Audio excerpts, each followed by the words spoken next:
이더리움이 지금 자리에서 비트코인이 반등 나올 때 다시 한번 전고점 4,900달러까지 갔다가 하락할 수 있어요. 그러면 여기서부터 이 4,900달러까지 쌍봉의 형태를 만드는 구간에서 이더리움의 주도로 상승장이 유지가 되는 장이 올 건데, 그럼 당연히 알트코인 상승 또한 필연적으로 따라올 수밖에 없다라는 거죠.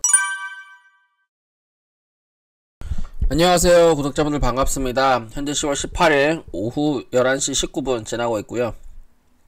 일단 오늘 여러분들이랑 알아볼 내용은 비트코인 그리고 전체적인 코인 시황에 대해서 좀 알아볼 건데, 지금 이제 비트코인이 고점에서부터 굉장히 큰 하락세를 보여주고 있고, 어떻게 하면 뭐 시즌 종료에 대한 얘기까지 우리가 좀 나오고 있는 상황에서, 그럼 과연 이제 알트코인은 어떻게 될 것이냐, 그리고 지금 비트코인이 과연 시즌 종료가 되면 바로 이게 6만 달러까지 내려갈 거냐. 비트코인이 사실 여기서 이제 시즌 종료가 된다고 하더라도 지금 106K 구간에서 이게 유동성이 바로 잠시, 그러니까 유동성이 바로 꺼지면서 바로 이게 6만 K까지 가기, 그리고 9만 K, 8만 K 이렇게까지 내려가지는 않을 거란 말이죠. 그러면 어느 구간이 중요한 구간이고, 어떤 구간에서 어떻게 대응을 하는 게 좀 현명하게 대응을 할 수 있는 건지, 좀 그렇게 차트를 좀 통해 가지고 한번 보도록 하겠습니다. 근데 일단 그 전에 좀 중요한 얘기를 보면, 지난주 한 3일 전이죠. 파월이 이게 이제 연설을 통해 가지고 좀 중요한 얘기를 했던 것 중에서 이 내용이 좀 제일 중요한 것 같아요. 양적 긴축 중단. 이 내용이 사실 왜 중요하냐면, 이 양적 긴축을 중단한다고 하는 거는 거의 몇 년 동안, 그러니까 긴축이라고 하는 게 전체적인 시장의 돈을, 시장에 내가 풀어놓은 돈을 다시 걷어들이는 행위인데, 여기에 이제 금리 인상도 좀 포함이 되어 있거든요. 근데 이제 금리 인상을 그만하고 이제 돈을 걷어들인 걸 풀고, 그 돈을 이제 시장에 다시 풀겠다라는 소리란 말이에요. 그러니까 무조건 이제 이거를 금리를 이제 그 양적 긴축을 중단한다 그러는 게 양적 완화를 무조건 한다라는 내용은 아니지만, 거의 뭐 일맥상통한 부분이라고 생각하시면 되고, 지금 이게 24일날 또 중요한 일정이 뭐가 있냐면, CPI 물가지표 발표가 있죠. 소비자 물가지표 발표랑 이제 CPI 물가지표 발표가 있는데, 근데 지금 보면은 여기서 지난해 이제 2.9% 그리고 이제 3.1 그리고 0.3% 이렇게 좀 나와 있는데, 예전치보다 무조건 이제 안 좋아지면 되는 건데, 이게 이제 물가지표가 어떻게 보면 금리 인하랑 굉장히 밀접하게 연관되어 있어요. 그래서 이제 24일날 소비자 물가지표를 통해 가지고 금리 인하에 대한 근거를 아마 가져올 것 같고, 금리 인하에 대한 근거를 가지고 오면서 그 다음에 이제 30일날 그 금리 발표를 한단 말이죠. FOMC 금리 발표를 하는데, 금리 발표를 함에 있어가지고 이제 금리 인하는 거의 기정사실인 분위기이기 때문에, 그 금리 인하가 0.5% 빅컷이 되는 게 아니라 어느 정도 스몰컷, 그러니까 그냥 0.25% 정도만 마감을 하면서 뭔가 시장에 이제 연준이, 요번 금리 인하는 연준이 직접 개입한 금리 인하라고 저는 보여지거든요. 이제 직접적으로 이제 긴축을 그만하겠다, 긴축은 이제 몇 개월 내, 수개월 내에 종료가 될 것이다 라는 말을 직접적으로 언급하면서 하는 첫 이제 금리 인하기 때문에, 본격적으로 금리 인하가 연속적으로 계속 내려갈 수가, 금리 인하는 연속적으로 계속 할 수가 있는, 저는 그런 상황이라고 좀 보여져요. 일단 거시나 매크로적인 관점에서는. 그래서 지금 이제 좀 일정들, 중요한 일정들을 쭉 얘기를 해보면, 24일날 CPI 물가지표, 그리고 이제 30일날 금리 발표, 그리고 이제 31일날 이제 한국 경주에서 트럼프랑 시진핑이랑 만난다, 뭐 회담을 한다, 그리고 관세 전쟁에 대해서 어느 정도 뭐 얘기를 할 거다, 뭐 잘 풀 거다, 지금 그런 이제 뉘앙스의 언행들이 좀 나오고 있는 상황이기 때문에, 이제 사실 중요한 호재들이 좀 많이 쭈루룩 연달아 있다고 저는 보여지거든요. 그러면 사실은 전체적인 시장에서 요즘에 악재들이 좀 많이 나오곤 있지만, 악재보다도 사실은 이 양적 긴축 종료라고 하는 이런 호재가 저는 더 큰 거라고 생각을 합니다. 그래서 지금 현재 시장에서 왜 우리 M2 통화량이라고 해서 많이 보잖아요. M2 통화량이라든지 아니면 이제 WLD, 이제 시장에서 뭐 금리 돈을 얼마나 풀고 얼마를 걷어들일 건지에 대한 그런 지표들도 좀 많이 보이는데, 어쨌든 M2 통화량이라고 하는 지표, 그리고 유동성이라고 하는 거는 너무나 풍부한 시장이죠. 그렇기 때문에 지금 차트를 보면 알겠지만, 나스닥 같은 경우도 계속해서 신고점을 향해 가고 있는 그런 상황이에요. 그리고 이제 안전자산, 비교적 안전자산이라고 말하는 골드 같은 경우도 현재 최고점을 향해 가고 있고, 실버, 은도 없어서 못 사는 그런 상황이라고 얘기를 하더라고요. 그래서 지금 시점에서 골드 같은 경우도 그렇고 이제 나스닥 같은 경우도 그렇고 전부 다 투자 자산 시장이고 버블 시장이란 말이에요. 그런데 약간 여기에 좀 성질이 좀 다른 게 있습니다.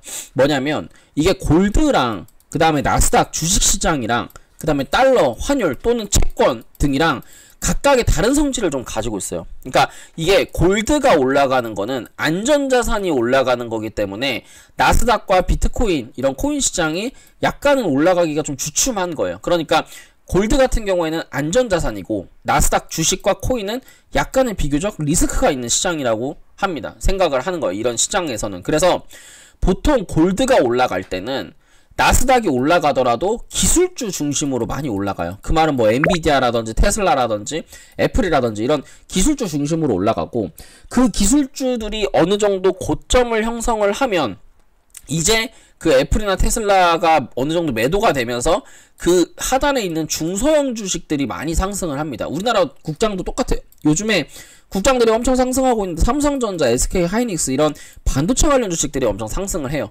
그러다가 지금 이제 코스피만 올라가고 있는 상황이에요. 그래서 실제로 이제 주식하시는 분들이 막 다 수익이 나을 것처럼 보이지만 사실은 이제 지금 보시면 알겠지만 코스피만 이렇게 지금 계속 상승을 하고 있는 상태고, 코스피만 지금 숨도 안 쉬고 올라가고 있는 상태고, 코스닥 같은 경우에는 하나도 안 올라서 그냥 완전히 그냥 바닥에 있어요. 지금 현재 그냥 바닥입니다. 이게 코인이랑 똑같아요. 그러니까 비트코인만 지금까지 계속 올라갔던 시장이지, 비트코인에 맞춰가지고 사실 알트코인들 이 토탈3가 그렇게 고점을 막 갱신한 자리는 아니라는 거죠. 자, 그러면 지금 시점에서 우리가 특히 이제 아더스 차트 완전히 중소형, 완전히 이제 바닥, 완전히 이제 저가의 알트코인들은 사실은 하나도 못 간 시장이라는 거예요.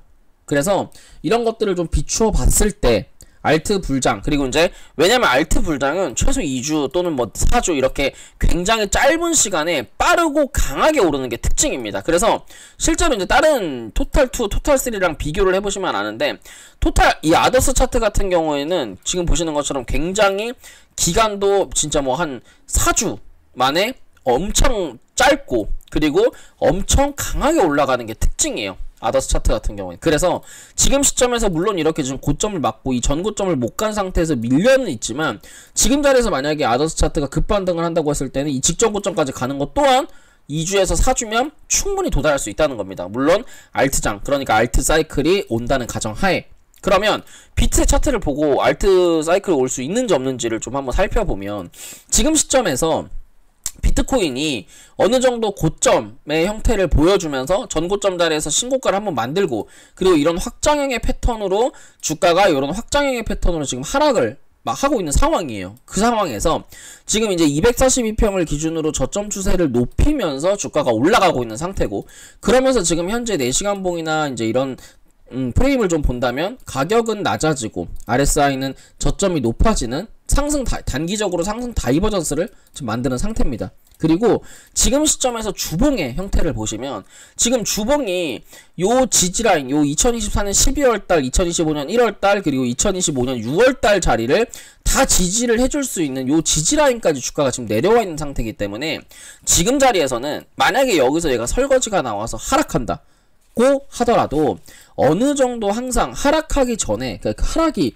폭락이 있는 건 아니잖아요. 지금 시점에서 폭락을 하려면 사실은 나스닥도 떨어져야 되고 뭐 전세계 증시가 다 같이 떨어져야 되는 진짜 처참한 상황이 나와야 되는 건데, 사실 나스닥 차트를 제가 이렇게 보고 있으면 사실은 지금 나스닥이 바닥에서부터 과열 구간, 그러니까 역회된 숄더 이후에 주가가 저점을 높이면서 상승을 하는 모양에서 계속 24,000달러 밑으로만 내려가면 누군가 강하게 매수세를 받아들이는 모습, 그리고 RSI 골든크로스가 되면서 다시 한번 이 나스닥은 신고가를 갈 수 있는 상황이라는 거죠. 최소 27,000달러까지는 나스닥의 상승폭이 열려있어 보여요. 그러면 나스닥이 여기서 27,000달러를 간다는 거는 비트코인 또한, 비트코인이 여기서 뭐 물론 이제 126K 그리고 130K 여기서 신고가 만들어서 뭐 200K까지 간다는 건 아니에요. 왜냐면 저 또한 비트코인이 지금 자리가 상승 3파동이 나오는 자리고, 항상 이제 말씀드렸던 것처럼 1파, 2파, 3파의 이 상승 막바지 구간의 버블장, 그리고 이제 세력이 어느 정도 개미한테 비트코인을 넘기고 설거지를 하는 시점이다라는 거는 계속 말씀을 드렸던 얘기인데, 그 설거지를 하는 과정에서 알트장, 왜냐면 설거지를 하고 항상 알트장은 비트가 상승을 하고 비트가 과열인 구간에서 항상 알트장이라고 하는 게 동반이 됐어요. 하지만 요번에 약간은 좀 다른 사이클과 다른 모양을 좀 보여주면서 이제 알트코인들이 좀 많이 밀리고 있는 건데, 지금 사실 알트장이 뭐 물론 이제 2025년 4월달부터 많이 알트장이 시작된 건 맞아요. 그리고 여기서부터 또 그렇고, 여기서부터 역헤드 앤 숄더 나올 때도 그렇고, 사실은 여기 500부터 시작해가지고 1,7까지 해서 거의 3배가량 알트코인들이 거의 올라간 것도 맞아요. 하지만 여기서 이 코인이, 그러니까 여기서 이제 이 토탈2라고 하는 차트도 보는 것처럼 전고점을 돌파한 상태에서 한 번 더 피크를 보여주고 이게 설거지가 나오고 끝나야 되는 게 사실은 차트적으로 봤을 때 이제 과열 구간을 이제 예측을 할 수가 있는 건데, 사실은 토탈2도 그렇고 알트코인 사이클의 그런 이제 피크, 그러니까 설거지의 파동들이 사실 보이지 않았던 것 같아요. 근데 이제 그런 것들이 무조건 뭐 100% 비트가 떨어질 때 알트코인들이 무조건 올라야 된다라는 건 아니지만, 어느 정도 비트가 올라가면 키 맞추기라는 거를 보통은 하거든요. 근데 이제 비트가 어쨌든 지금 자리에서 고점에서 하락하는 추세를 만들어 주더라도 어느 정도 흔들면서 비트가 막 하락을 하는 모습을 보여줄 거라는 거예요. 그래서 이게 비트가 예를 들어서 지금 자리에서 뭐 89K까지 내려가더라도 어느 정도 추세를 그리면서 비트가 내려갈 수 있다는 거고, 왜 그러냐면 사실 여기서 106K에서 뭐 90 몇 K까지 하락한다고 했을 때 그럼 여기서 누구나 다 숏 잡죠. 왜냐면 누가 봐도 숏자리기 때문에 숏 잡아가지고 그냥 여기서 다 먹을 건데, 그러면 뭐 개미들, 숏은 개미가 안 잡습니까? 그런 건 아니잖아요. 무조건 이 자리에서 털면서 내려갈 건데, 그때 알트장이 올 수가 있는데, 알트 같은 경우에는 사실 이더리움을 좀 보면 돼요. 이더리움이 현재 제가 생각했을 때는 여기서 22평을 좀 넣어보면 22평 자리를 지금 정확하게 22평, 주봉의 22평 자리를 지지를 해주고 있는 구간입니다. 그리고 지금 시점에서 피보나치를 그려보면 지금 전체 0에서부터 1의 피보나치를 그려봤을 때 지금 자리가 22평과 0.618 자리를 동시에 지지해주고 있는 자리라서, 이더리움이 지금 자리에서 비트코인이 반등 나올 때 다시 한번 전고점 4,900달러까지 갔다가 하락할 수 있어요. 그러면 여기서부터 이 4,900달러까지 쌍봉의 형태를 만드는 구간에서 이더리움의 주도로 상승장이 유지가 되는 장이 올 건데, 그럼 당연히 알트코인 상승 또한 필연적으로 따라올 수밖에 없다라는 거죠. 그래서 중요한 건 이더리움의 3,580달러 지지가 굉장히 중요하고, 비트코인의 지금 현재 차트 모양도 굉장히 중요하니까 비트코인은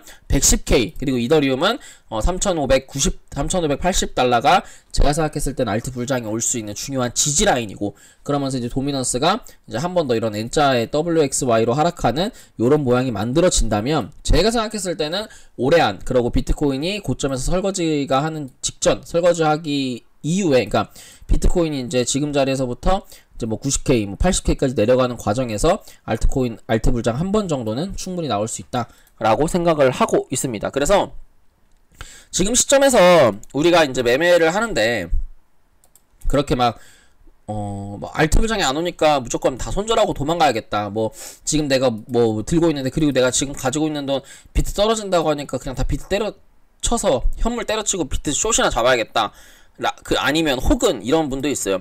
코인 다 때려치고 주식 가야겠다, 미국 주식 가서 테슬라 사야겠다, 아니면은 뭐 진짜 나스닥 레버리지 사야겠다. 괜히 그렇게 엇박자 타지 마시고, 뭐 하나 진드간이 지금 코인 뭐 예를 들어 알트 물려 있으면 조금 기다리면, 진짜 피눈물 흘리면서 손절하면, 진짜 여기서 폭등하면 진짜 더 피눈물 흘리거든요. 그래서 그런 거는 저는 제가 생각했을 때는 아닌 것 같고, 정말 이제 거의 다 왔다고 보여지기 때문에, 그러니까 거의 다 왔다는 거는 여기서 물론 뭐 하락을 해서 알트장이 이제 아예 없다, 또는 이제 알트장이 그래도 한 몇 달, 한 달, 두 달 정도는 온다라는 거를 이제 결정을 내릴 수 있는 시점이다라는 거예요.